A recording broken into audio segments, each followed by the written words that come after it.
Hormat Ibu Dewan Juri dan hadirin yang berbahagia.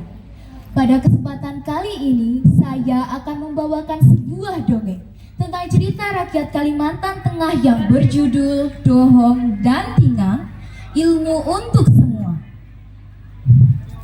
Tema khusus cerita ini adalah gemar belajar dan bermasyarakat. Berikut jalan ceritanya. Dahulu kala, di sebuah kampung kecil di pedalaman Kalimantan Tengah, tinggallah seorang anak muda bernama Dohong. Ia bukan anak yang suka berpetualang atau pandai berburu seperti teman-temannya. Tapi ia punya satu kebiasaan baik. Ia suka belajar. Setiap pagi sebelum membantu orang tuanya di ladang, Dohong lebih suka duduk di bawah pohon besar sambil membaca buku tua warisan kakeknya dibandingkan berburu atau bermain sepanjang hari. Buku itu ditulis di atas kulit kayu dan berisi banyak pengetahuan tentang alam, sejarah leluhur suku Dayak, serta cara menjaga kehidupan yang selaras dengan hutan. Ketika Dohong sedang membaca buku tua di bawah pohon besar di hutan, ia mendengar ada suara aneh, menyerupai suara nenek sihir keluar dari semak belukar.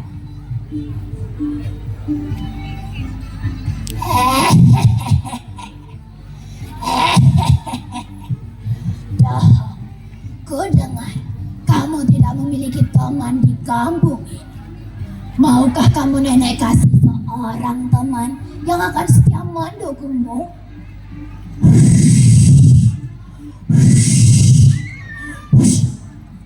Dia adalah seekor burung enggang besar bernama Tingang.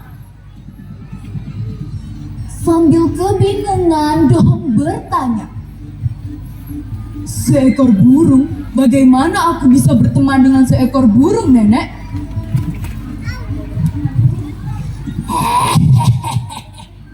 Tingang bukan burung biasa. Ia bijaksana, bisa berbicara dan tahu banyak tentang hutan dan isinya. Dohong menyetujui tawaran si nenek dan menerima Tingang. Dohong berkata, "Mulai sekarang kamu adalah temanku. Terbanglah mengelilingi kampung Purnang." Banyak anak muda di kampung mengejek Dohong. "Dohong, kamu tidak akan bisa hidup hanya dengan membaca buku," kata Gantar, si anak pemburu muda di kampung. "Iya, lebih baik ikut kami ke hutan. Belajar hanya membuang waktu," tambah yang lain. Tapi Dohong tidak marah. Ia hanya tersenyum dan berkata, "Setiap orang punya jalan hidup. Aku ingin belajar agar bisa membantu banyak orang." Ia tahu suatu saat ilmu akan berguna untuk orang banyak. Satu-satunya sahabat yang selalu mendukungnya adalah Tingang. Ia datang setiap sore hingga di dahan pohon di mana Dohong biasa belajar. Ia membawakan daun-daun khusus untuk dijadikan kertas tulis. "Teruslah belajar, Dohong. Orang yang berilmu akan tahu cara menjaga kehidupan. Bukan hanya untuk diri sendiri, tetapi juga untuk semua makhluk." Suatu pagi, saat Dohong sedang membaca tentang air dan tanah, datang seekor orang upan tua bernama Onga. Wajahnya terlihat cemas.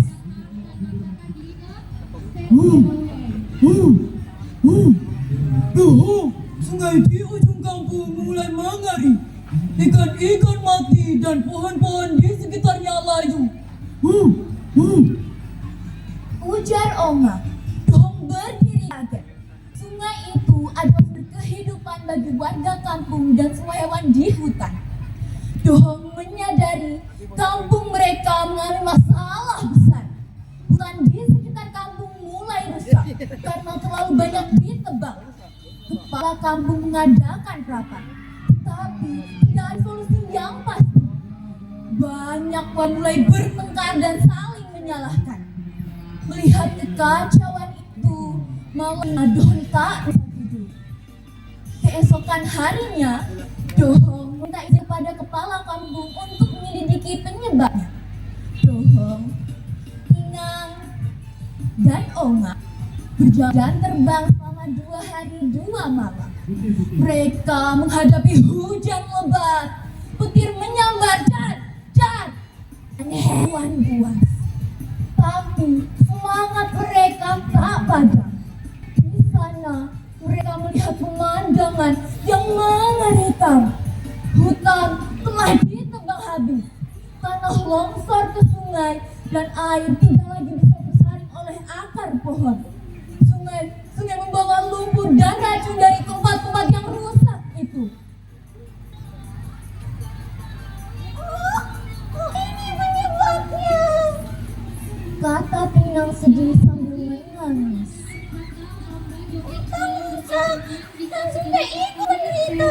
Alam tidak lagi bisa menjaga dirinya sendiri. Kita terlaksana. Selanjutnya, tahukah apa yang dilakukan Dohong? Saat kembali ke kampung, Dohong mengumpulkan warga. Kita harus belajar dari kesalahan ini. Kita perlu menjaga hutan dan mengelola alam dengan bijak. Aku punya cara untuk menanam pohon dan membersihkan sungai seperti apa yang diajarkan di buku kakek. Ia menunjukkan gambar penjelasan dari buku kakeknya tentang cara menanam kembali pohon dan menyair secara alami.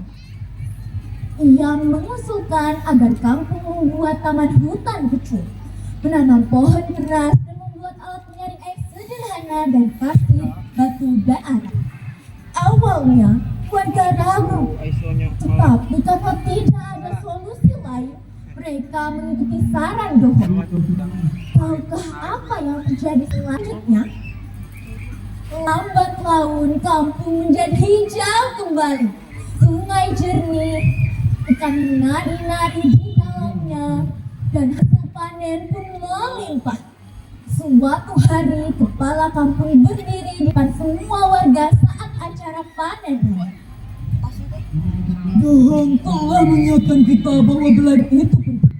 Ia menggunakan ilmu bukan untuk menyombongkan diri, tetapi untuk menyelamatkan kampung ini.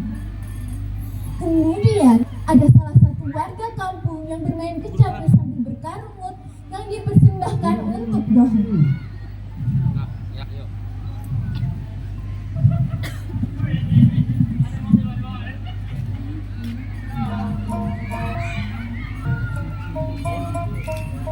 Nggak kelihatan deh.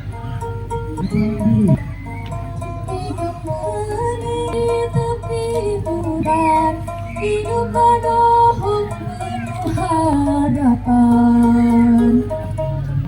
Dari tengah sih. Tekun setiap hari bersama Pinang sejati.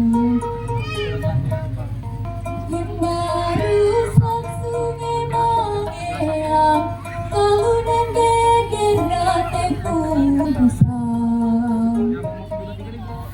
Dohong bunga merindir jalan, ilmu dan ketulusan.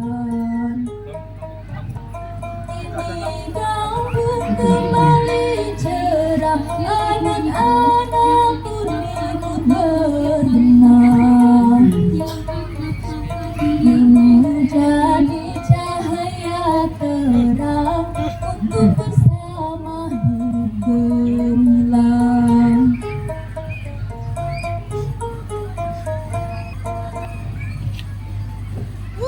Seluruh warga bertepuk tangan. Dohong tersenyum, matanya berkaca-kaca. Ia tidak menyangka bahwa kebiasaan yang membaca dan belajar bisa membawa perubahan besar. Dan Dohong, si anak yang dulunya sering diejek, kini dihormati sebagai guru muda yang bijaksana.